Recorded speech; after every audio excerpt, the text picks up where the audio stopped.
in my role as the artist in this show, it was quite interesting because Victoria came to me with the audio guides already prepared, and she had an idea for what the art was already going to look like, and I was deliberately blind in this. She had a reference picture, she described it, and then she came to me with just the description. So it was then my job to apply my own filter and come up with something new, while at the same time being Gretel. So what I've done in this painting is I'm following three main reference artists. There is Hopper, which is what you can see in the colour scheme and the sense of looking in, and I now know that the original photo, well, that I had to use as a reference is actually a Hopper painting. I then found out afterwards and saw how different I'd actually made it.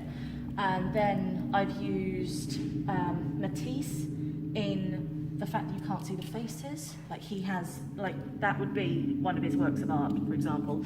And in the shading and the boldness is a bit of Dali, and they're all contemporary to the time that Gretel would have been painting at the time. So I was thinking, what are her influences? Would she have been copying them? What would her own style have been?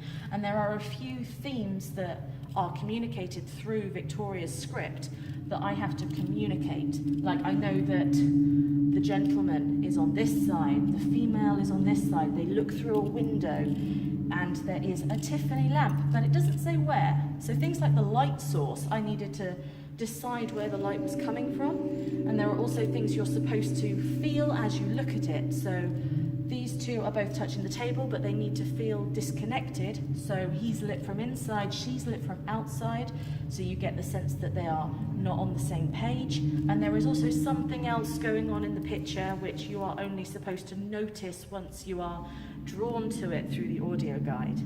So from a technical perspective, I've deliberately chosen this perspective of moving into a central point. You will see in another video amongst the featurettes that there is a pulling in towards the centre, and I echo it in the artwork as well. And there is also a drawing towards a Tiffany lamp as well. With this artwork, I have gone further with Gretel's emotional journey. In the first painting, it's all about the technicalities, and it feels quite academic when I make that painting. This one, I, as Gretel, because all of it is signed as Gretel, I have followed the story, and I made sure that I really felt the audio guide when I was listening to it, so that I know that how she communicates the image is true to the journey. And again, you've got the reoccurring theme of the perspective, and there is also this suggestion that this could be a self-painting.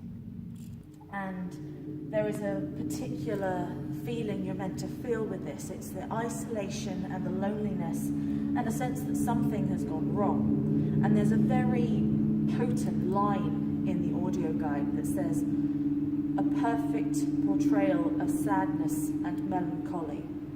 And I had to kind of perform this with my brushstrokes. So this was a weirdly emotional painting to paint, because I had to imagine that maybe that is me sat there in period costume, in the hat and the coat that fits the description, but I had to almost method act with a paintbrush. This is the final collection of artworks that I created in this gallery space. This is no longer Gretel Sauerbrot, this is Patient 4620. And even though it is the same person, a lot has happened to get to this point, and quite a lot of it is spoilers, so I'm going to be careful with my words. What you see here are more like therapy sketches of the patient. So even though there are efforts to recreate what you see earlier on, like here, this is like an attempt at a recreation of the original piece, but you can see how much she is just descended, all of the technical skill is gone, and a lot of what you see here is actually drawn with my left hand instead of my right, so that I have that sense of a loss of control. And certain themes that come through in the original Grimm's fairy tale are a lot more obvious. And this is also a collection that creates a larger impact. This shows in its composition of the images the story of the patient's experience at the Raventhorne Psychiatric Institution. So up at the top, you have the light. And in this one, I don't know if you can see it on the camera, but you've got a recreation of the gentleman in the first one, which by now you know is her brother. And there is, I'm sorry, I'm sorry, I'm sorry, I'm sorry, which the guilt forms the descent. And there's the sort of sense of before and after. The themes that are hinted at in the earlier works are now the central theme. You've got the isolation and the perspective. There has been a face all the way through this show, which is now more obvious than ever. And the looming presence now has a physical form, and maybe you meet them later.